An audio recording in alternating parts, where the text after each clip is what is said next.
Assalamualaikum warahmatullahi wabarakatuh. Perkenalkan, aku Rara. Jadi di praktikum kali ini kita akan membahas tentang database. Ada 3 poin yang bakal kita bahas di database. Yang pertama, database management system. Yang kedua, database relasional. Dan yang ketiga, key. Nah, yang pertama, database management system. Sebelum kita membahas tentang database management system, kita membahas dulu nih apa itu database. Database atau basis data adalah kumpulan data yang disimpan secara sistematis di dalam komputer dan dapat diolah atau dimanipulasi menggunakan perangkat lunak atau program aplikasi untuk menghasilkan informasi. Nah, jadi intinya database itu kumpulan beberapa data yang secara sistematis kita simpan di dalam komputer. Sedangkan database management system adalah perangkat lunak yang merupakan media penyimpanan datanya. Jadi database itu disimpan dan diolah di dalam database management system.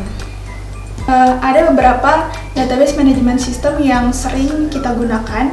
Yang pertama ada Microsoft SQL Server, ada Oracle, Teradata, MySQL, PostgreSQL. Nah, selanjutnya kita akan membahas tentang database relasional. Kata relasional pada database relasional menunjukkan bahwa tabel-tabel yang berada pada basis data dapat dihubungkan satu sama lain. Nah, pada database relasional ini biasanya menggunakan tabel 2 dimensi. Apa sih tabel 2 dimensi itu? Nah, tabel 2 dimensi itu adalah tabel yang terdiri dari baris atau biasa disebut tuple dan kolom atau biasa disebut atribut. Nah, kita masuk ke key. Ada 3 macam key yang akan kita bahas hari ini. Yang pertama ada primary key atau kunci utama. Nah, primary key ini berfungsi untuk membedakan satu record dengan record lainnya. Nah, misalnya teman-teman pengen nih di kolomnya itu nggak ada data yang sama. Nah, bisa tuh pakai atribut primary key. Tapi untuk atribut primary key ini maksimal cuma 1 per tabelnya.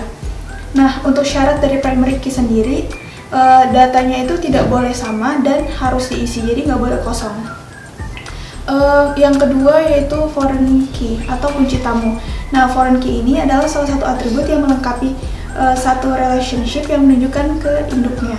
Nah, biasanya foreign key ini juga disebut sebagai tabel anak karena tabel tersebut mengait pada tabel lain, sedangkan tabel yang terkait disebut tabel induk.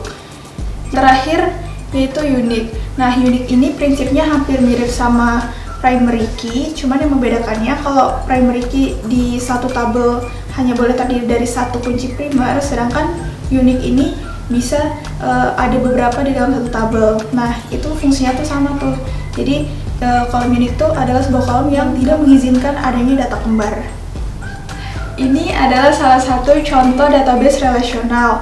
Bisa dilihat sendiri antar tabelnya itu memiliki hubungan. Nah, yang perlu diperhatikan untuk membuat hubungan antara 2 atau lebih tabel digunakan atribut yaitu primary key di salah satu tabelnya dan atribut foreign key di tabel yang lainnya. Nah, itu bisa dilihat adalah contoh tabel anak dan tabel induk di tabel yang tersedia di PPT. Mungkin kita langsung aja ke prakteknya biar lebih mudah dipahami.